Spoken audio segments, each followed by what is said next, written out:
está? ¿Cómo está? Bien, ¿y tú? Bien, bien. Aquí desayunando. Muy bien, provecho. Gracias, gracias. Ok, ahorita continuamos. Arquitecto, ¿quién es el primer papa de la religión católica? ¿San Bueno, Pedro? se puede decir que el primer papa, hay una controversia enorme, porque según la doctrina, se puede decir que el primer papa, aunque todavía no había la religión fundada como tal, debe ser San Pedro, ¿no? ¿Sí? Que fue el que Cristo le dijo que le daba las llaves del cielo, simbólicamente hablando, ¿no? O espiritualmente hablando. Pero si hablamos de poder político, ¿quién fue el que le dio libertad a la religión católica? A ver, lo acabo de decir. ¿Quién fue el que le dio libertad al catolicismo?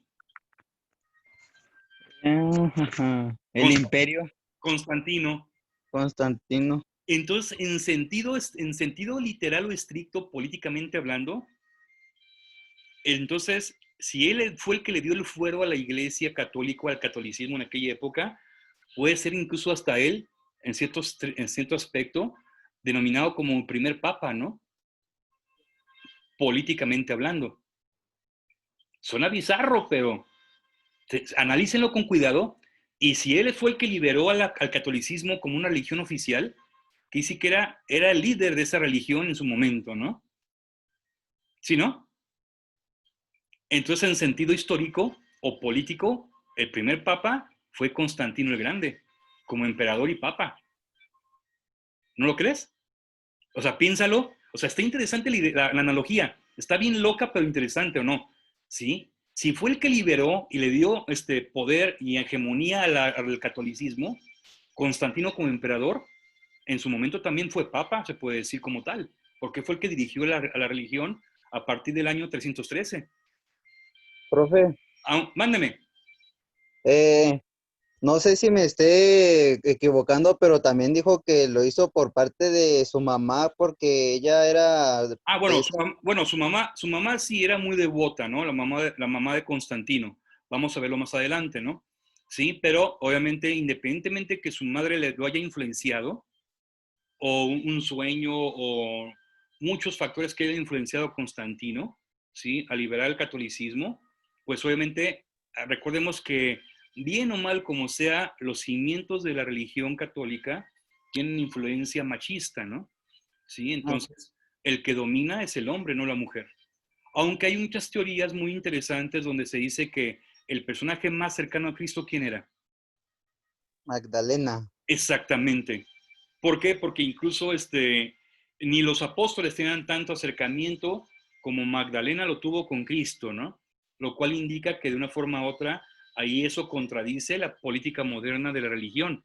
¿Cuántos secretos no habrá? Uf, muchísimos, ¿no? Y Entonces, sí. eso es lo interesante de la historia. Por eso para mí la historia es apasionante, porque quizás nunca sepamos la verdad, pero eso es más padre porque cuando sabes la verdad, como que ya se te quita la emoción y ya no quieres saber más, ¿no?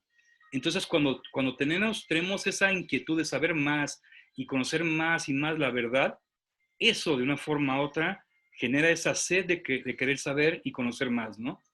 ¿Sí? Y por eso es importante, a mi punto de vista, la historia en este caso. Bien, como comentaba el otro día, bueno, y ahorita también, antes de cerrar la sesión, aquí está arriba un icono, esa es una imagen original, ¿sí? No está pintado, es un cromo original de Medio Oriente, me lo heredó, un amigo murió hace poquito, pero bueno, lo cito porque ese tipo de pinturas o de imágenes son las que de una forma u otra generó una controversia en aquella época. ¿Por qué? No por lo bonito, por lo feo, son imágenes burdas, pero esa es su belleza, ¿no? Sino por el valor simbólico que representaba para la religión católica y, ¿por qué no, para el arte de aquel momento? Voy a compartir la pantalla para darle seguimiento a esta información, que es mucha, y enseguida vemos un fragmento de un video, ¿les parece? Muy bien. Sí. Ok, entonces aquí comentamos, dice abajo, nos quedamos en los iconoclastas, ¿sí? Que la guerra de iconos, ¿qué quiere decir? Cuando invade el Medio Oriente, invade los musulmanes, la religión católica obviamente lo que hace es contraatacar, ¿no? año 726. Y ahí, obviamente, hay una prohibición de exhibir imágenes o reproducirlas, ¿sí? No, no cruces, no eso, no. Los íconos como el que mostré ahorita, ¿sí? Íconos que de una forma u otra tienen una carga simbólica muy fuerte. Entonces, ¿qué pasa? La guerra iconoclasta dura del año 726 hasta el 843, prácticamente un poquito más de 100 años.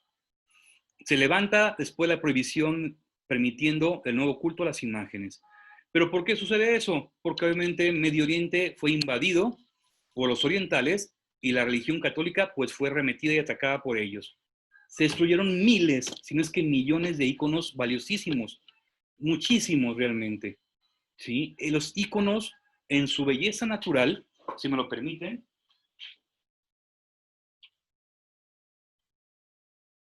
los íconos en su belleza natural, mucha gente diría, ay, es que están muy feos. No, es que su esencia simbólica así es de fría, se puede decir. ¿Por qué? Porque esos colores fríos, esos colores pardos, fíjense bien en este ícono.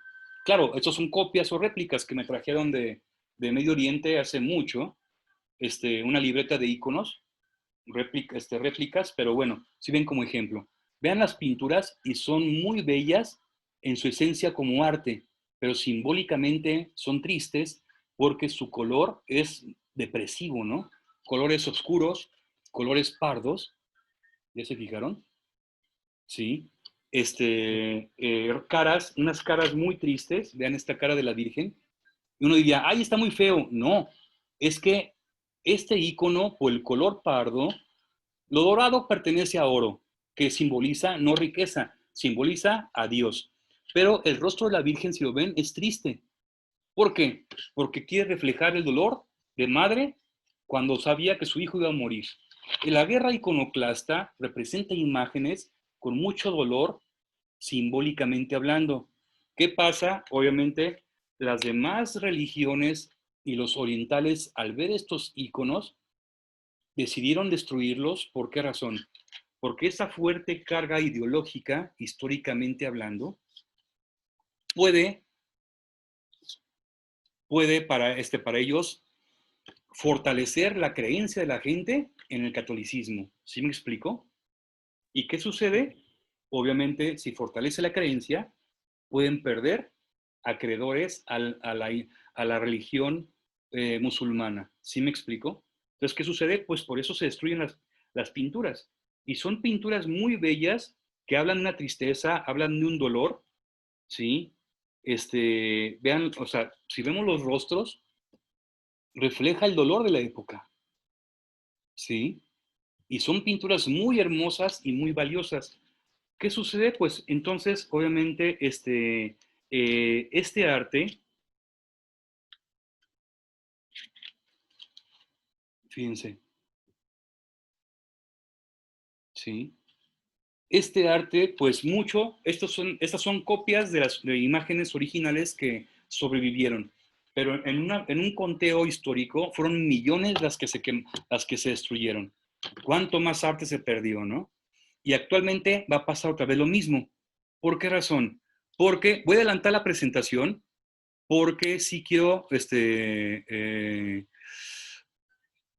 ubicar el icono de esa época. A ver, bien. Arquitecto, ¿y por qué anteriormente representar a la especie con animales y no con otra cosa? Porque, pues, según ¿cómo se puede decir? Eh, ¿Se sentía identificada la especie con lo mismo? O... no, más bien el animal representa sígnicamente cierto valor humano, como por ejemplo un zorro que representa astucia, ¿no? ¿Sí? Un lobo que representa poder. Entonces, ¿qué pasa? Representaban con animales porque cada animal representaba la cualidad del personaje como persona identificaba, ¿no? ¿Sí? Ah, bueno, a ver, voy a poner a Carlos como un zorro porque Carlos es muy inteligente, es muy astuto, ¿sí? O voy a poner a Carlos como un mapache porque es bien vago, ¿sí me explico? Entonces, el animal representaba simbólicamente, de una forma u otra, características del hombre, en este caso, de acuerdo a sus rasgos humanos o peculiares, ¿no? ¿Sí? Ok, me voy rápido ahorita porque quiero también que veas un fragmento del video. Bien, ¿este edificio ya lo vieron? Sí. Sí. Ok, este edificio está en Turquía, Estambul. Es una foto reciente, obviamente. Hablamos de Santa Sofía en Turquía. Este edificio es una iglesia romana, bueno, románica, pero también bizantina, católica o cristiana, ¿sí?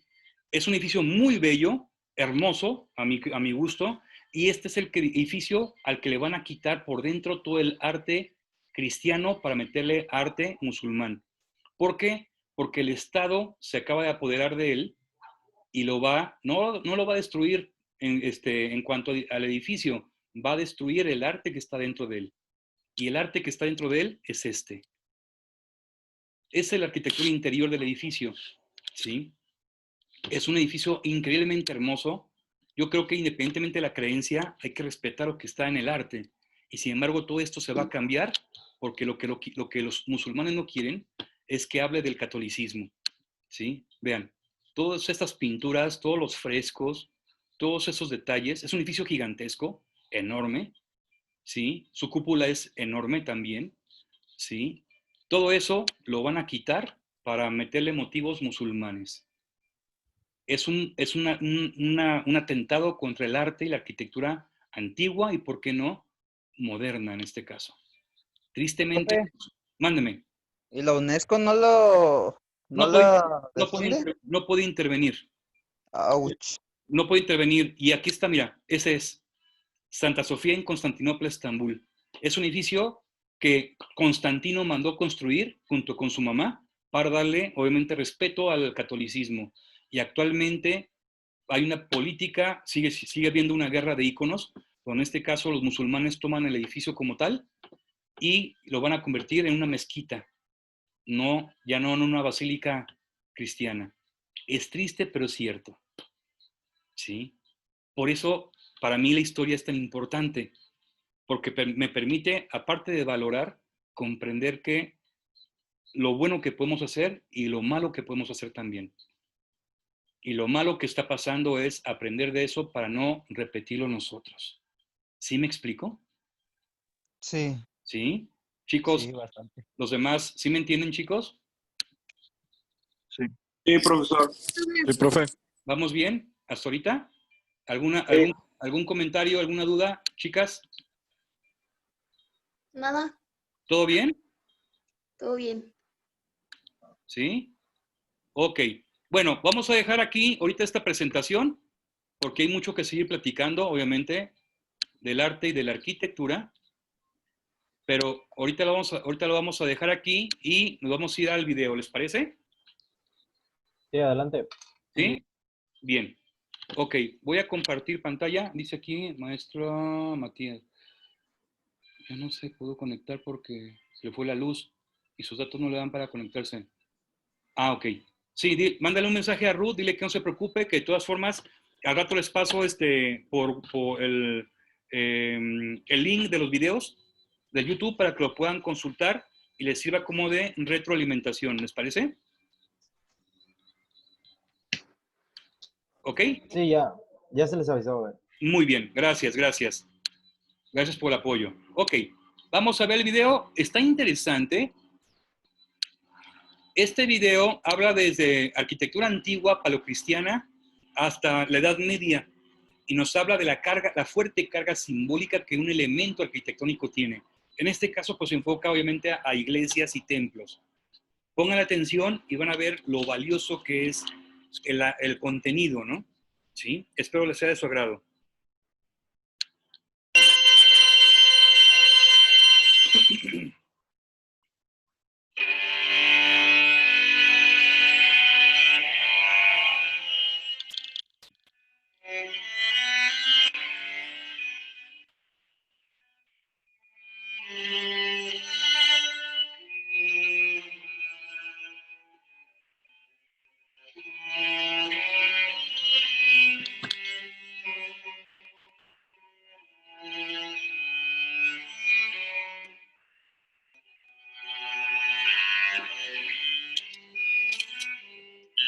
secretos de la arquitectura sagrada. ¿Ya lo habíamos visto este? No, No, ¿verdad? no, ese no. Ok.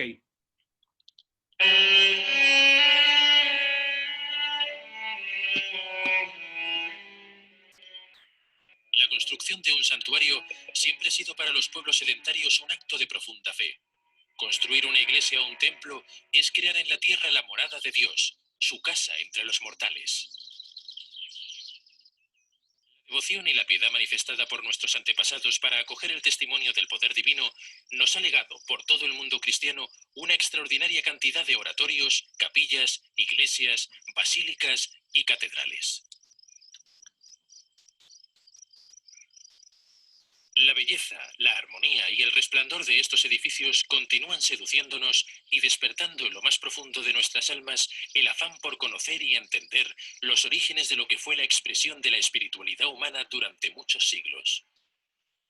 Como guardiana de los valores tradicionales, la Iglesia nos transmite el mensaje de los constructores de catedrales que son los conocedores de este saber ancestral, el arte sagrado cuya significación todavía se puede descifrar en las piedras de nuestras iglesias y catedrales.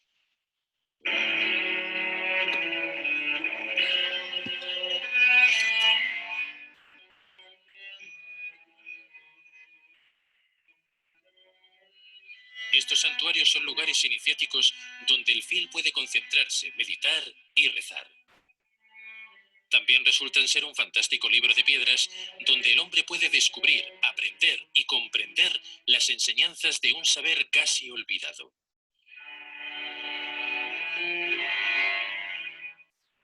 Las primeras capillas paleocristianas poseían muros gruesos, sin ventanas, y recibían a los fieles debajo de sus bóvedas bajas y pesadas.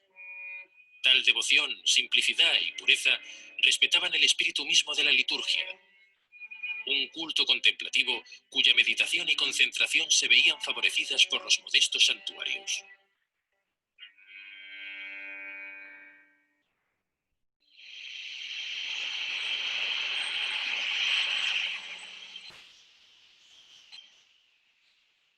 Con la llegada del arte gótico, la Edad Media será testigo de un profundo cambio tanto espiritual como material. Las cruzadas en Oriente Próximo reforzaron la fe de los fieles y contribuyeron a la llegada de nuevas técnicas de construcción. A partir de entonces, nada será lo mismo.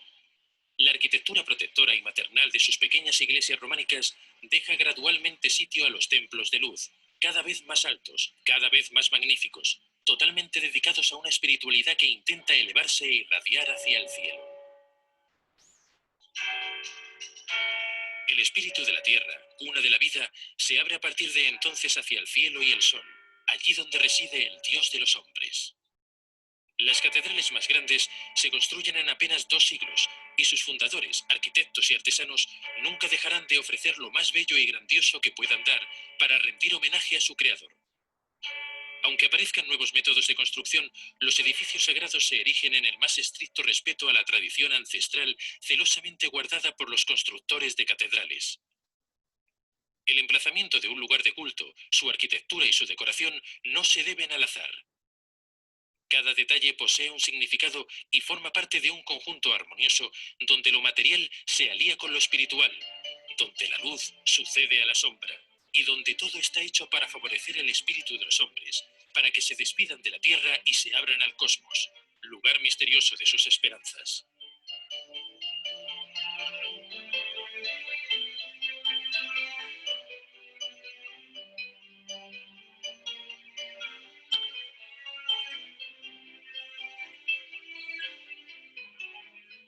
Al atravesar la piedra, el mundo cósmico inspira a los constructores de catedrales las reglas básicas de su arte, el trazado y la geometría sagrada.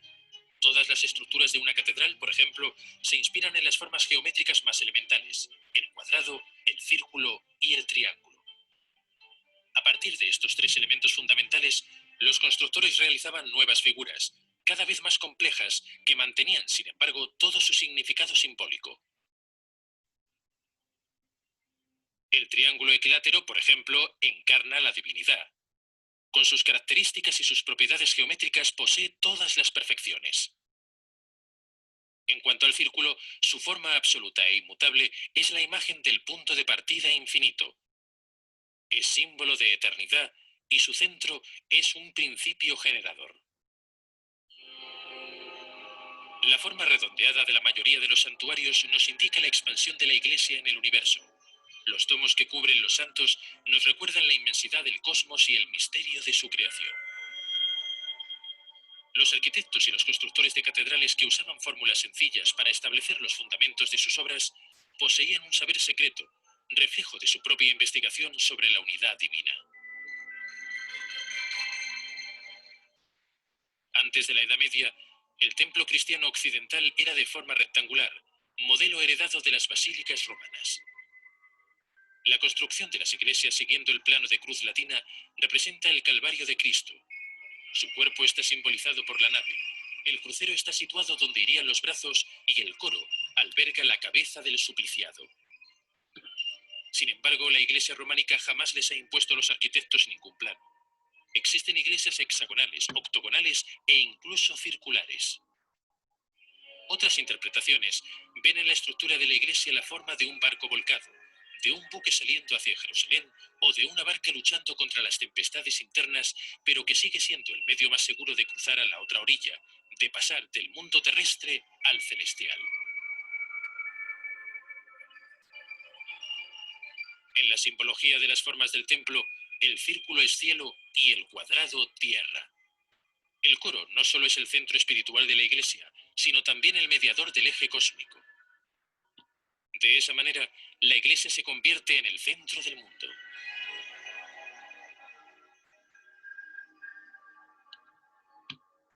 El mayor de los templos claramente es el de Jerusalén.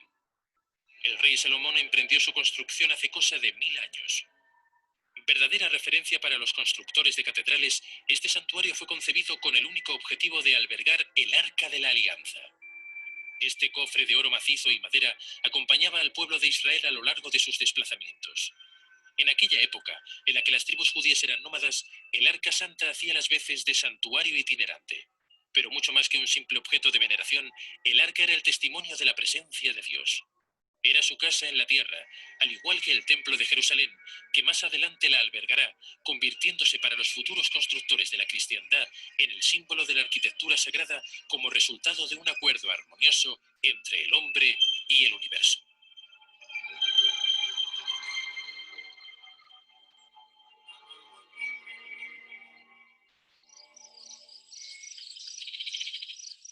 En Occidente, los cultos ancestrales y la religión de los druidas han servido de base para el cristianismo. Igual que los dólmenes, las iglesias que dominan los pueblos son, la mayoría de las veces, construidas sobre un cerro, allí donde se hallaba un antiguo templo idólatra, un dolmen o un menhir. Las poblaciones se reunían allí para practicar ritos paganos, invocar a las fuerzas de la naturaleza y dar sepultura a sus difuntos.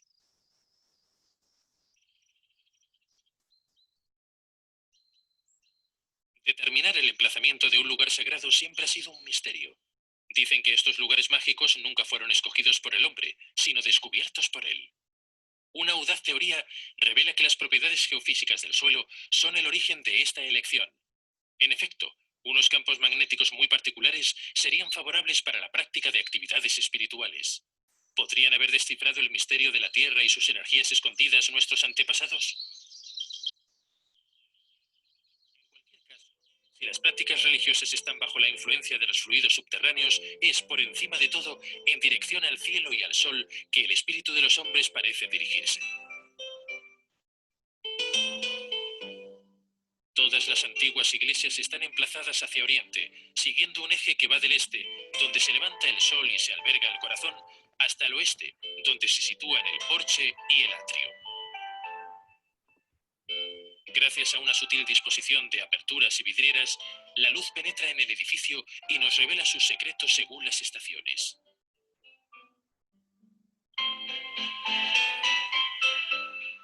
El norte es una región fría, el país de las tinieblas que se opone a la luz. Esta, muchas veces comparada con el Nuevo Testamento, representa simbólicamente al sur, donde el sol está en el cenit.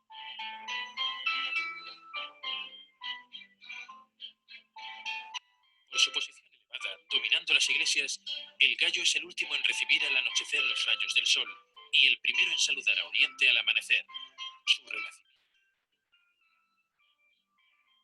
Ya tenemos una aproximación de su profundo simbolismo que lo ata a la idea de luz, de muerte y renacimiento. Animal solar, presente sobre los lugares sagrados, el gallo nos recuerda el ciclo inmutable de la vida y la muerte.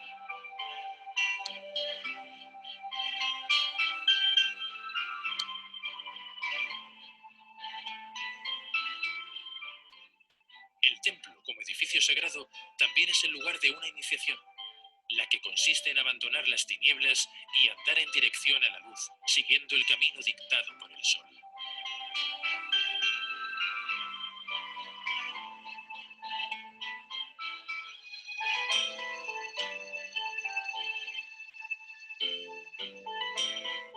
La fachada occidental de una iglesia recibe a modo de decoración las escenas del juicio final que están orientadas hacia la parte de los muertos, donde se pone el sol.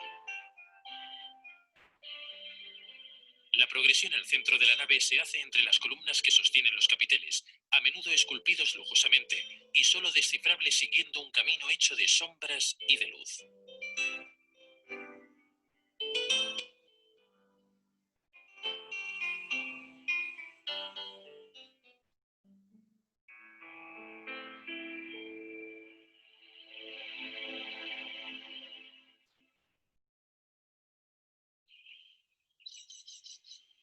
Pero si todas las iglesias aparecen orientadas sobre el curso del sol, también existen algunas excepciones. En el sur de Francia, cerca de Toulon, la aldea de Sixfour posee un patrimonio religioso muy interesante. El antiguo pueblo, cuya fundación se remonta al año 600 antes de nuestra era, fue construido sobre la colina donde hoy subsiste la iglesia colegial de San Pedro. Este imponente edificio posee una magnífica fachada en aguilón abierto por una puerta románica. El interior de la colegiata es muy interesante. Unas excavaciones han sacado a relucir las estructuras de una antigua iglesia de arquitectura románica. Esta estaba perfectamente orientada según el eje norte-sur, mientras que la construcción del nuevo edificio seguía un trazado perpendicular. Una importante restauración permite discernir de manera muy precisa el corte practicado en la nave románica en la cual se incrusta parte de la nave gótica.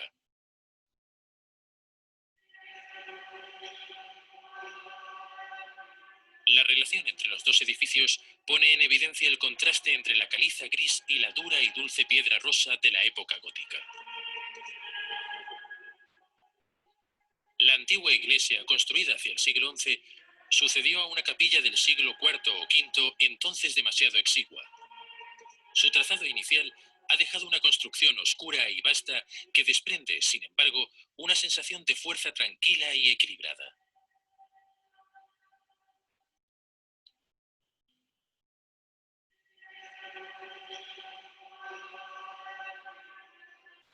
Siendo de dimensiones modestas, hizo falta agrandar la iglesia, y cuando en el siglo XVII se emprendieron las obras necesarias, la configuración del terreno, que era muy inclinado, impidió cualquier tipo de alargamiento de la nave original. El cambio de orientación se imponía, y se construyó una nueva iglesia de estilo gótico. Así pues, la Colegiata de San Pedro es una de las pocas iglesias de Francia que acoge bajo el mismo techo dos edificios sagrados construidos perpendicularmente con 600 años de diferencia.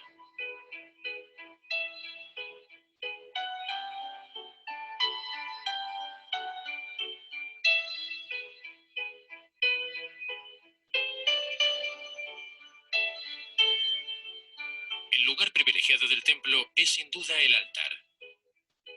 Situado generalmente debajo del domo para poder recibir las radiaciones cósmicas benefactoras, se encuentra en el recinto sagrado del edificio, allí donde el profano no puede entrar. Alzado sobre la nave por unos cuantos escalones, el altar a menudo simboliza la ascensión hacia la montaña santa, que el sacerdote debe subir para acercarse a Dios. El hecho de escoger el emplazamiento para la construcción de una iglesia viene a ser lo mismo que determinar el punto donde se situará el altar. Todo el edificio se ordena alrededor de este eje, alrededor de este centro del mundo. Por Por su forma, evoca una mesa de sacrificio y ocupa un sitio privilegiado, ya que el rito que ahí se desarrolla es el acto más importante de la liturgia.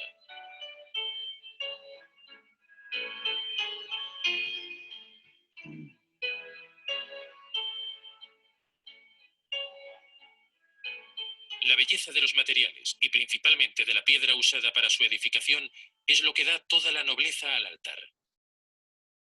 Las 5 cruces grabadas, además de recordarnos el sitio de las 5 unciones y el de la combustión del incienso, también nos indican la voluntad de poner esta mesa de sacrificio en un lugar único, en la intersección de los 4 puntos cardinales, reflejo del axis mundi y de la posición dominante del templo sobre la tierra.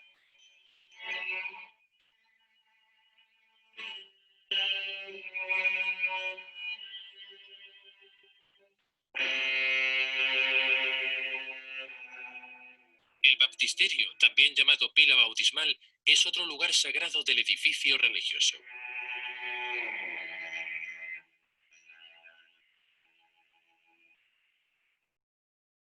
Tradicionalmente situado en el lado norte de la entrada, acoge al fiel que viene de un mundo tenebroso para integrarse en los caminos de la religión y poder bautizarse y purificarse antes de ver la luz. Situado cerca del umbral, es el sacramento de entrada en la iglesia cristiana. Antiguamente, la pila bautismal se hallaba en un edificio distinto. Hoy en día se encuentra generalmente en un recinto cerrado por rejas, lo cual le confiere un carácter sagrado y lo separa del mundo profano. Al contrario que el altar, que está sobrealzado, el baptisterio debería estar situado unos grados más bajo, en memoria al rito litúrgico que nos recuerda que la inmersión y emersión simbolizan la naturaleza misma del bautizo, la muerte y la resurrección.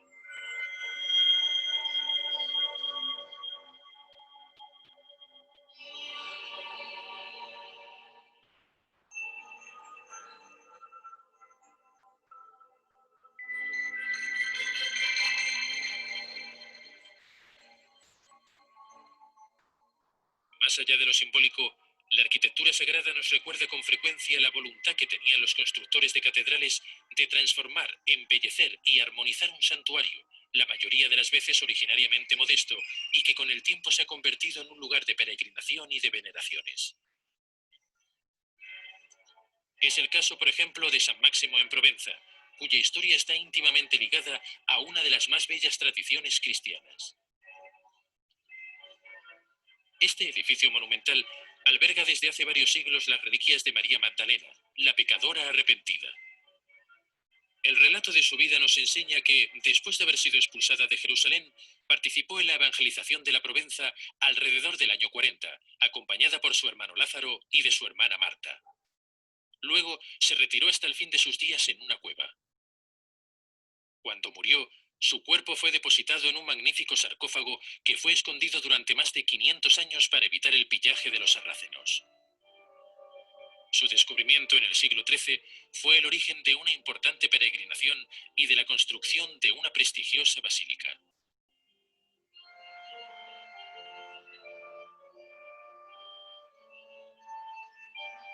Este edificio, único ejemplo de la belleza gótica en Provenza, fue erigido en el mismo emplazamiento de donde fueron extraídas las reliquias de esta santa, un pequeño santuario hoy en día situado bajo la nave central. Aunque no se trate de una cripta, sino realmente del primer templo cuya construcción remonta al siglo IV, su emplazamiento presenta una particularidad. No está situado debajo del coro, como es la costumbre, sino debajo de la nave. Este antiguo santuario transformado en cripta es, sin embargo, el verdadero lugar sagrado de la basílica. La construcción de San Máximo fue tormentosa y necesitó varios siglos para llevarse a cabo, por lo que es uno de los pocos e importantes edificios de Francia que presenta una fachada inacabada y la ausencia de campanario.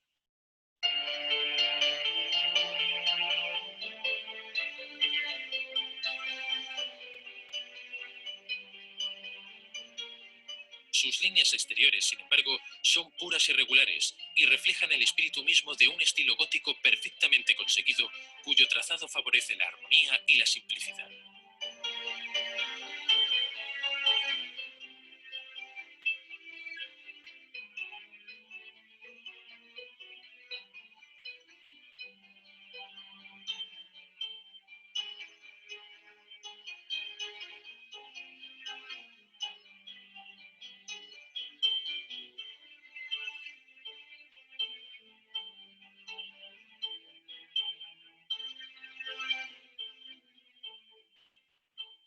pero la fachada de piedras rugosas e irregulares contrasta con la majestuosa y elegante arquitectura de la nave principal. La altura de los pilares y la nobleza de las bóvedas comparados con la modestia escultural constituyen un conjunto magnífico. La unión entre un estilo románico sencillo pero eficaz y una arquitectura gótica flamígera de ornamentación recargada.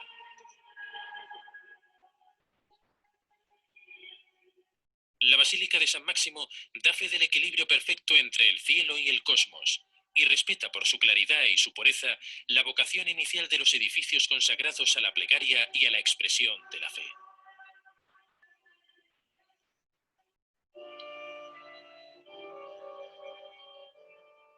Su arquitectura interior se inscribe en la tradición de los grandes edificios sagrados. El coro, lugar de ritos y de culto, está claramente separado del espacio profano por un recinto cerrado mediante un suntuoso umbral. Unos magníficos revestimientos de nogal esculpidos comprenden 94 sillas del coro, donde antiguamente se sentaban cabildos y celebrantes.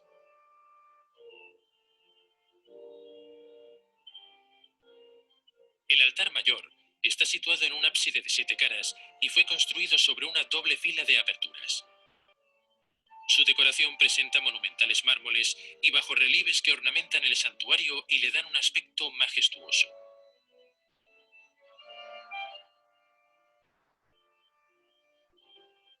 Una urna de pórfido, regalada a la basílica por el arzobispo de Aviñó, contenía antaño parte de las reliquias de María Magdalena que fueron depositadas en el siglo XVII en presencia de Luis XIV y de la corte real.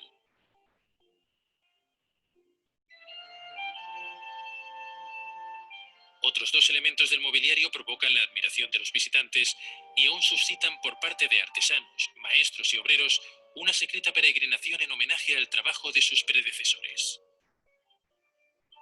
Un púlpito monumental situado en la gran nave cuenta la historia de María Magdalena a través de 7 medallones esculpidos.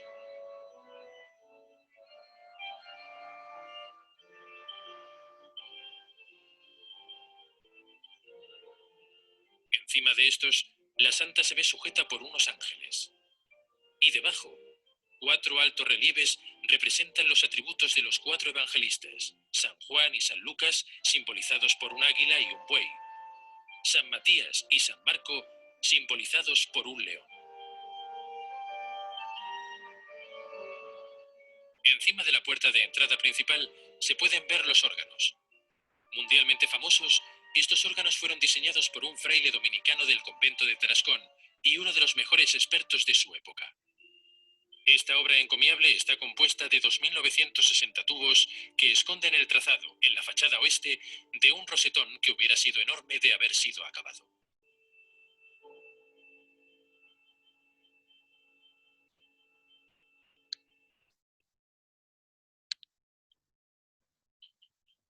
Chicos, nos quedan unos segundos de esta sesión. ¿Iniciamos una última o hoy quedamos aquí ahorita, lo dejamos así pendiente? ¿Cuánto le falta al video? Le falta un buen rato todavía, ¿eh? Le falta como una media hora. Ah, pues como gusta. No, pues ustedes. Si no, si se alcanza a terminar, ¿no? Sí, con la otra sesión sí la alcanzamos a terminar. ¿Lo iniciamos? Sí, adelante. Ok. Sí, muy bien. Cierro sesión y ahorita los veo. Sí, profe.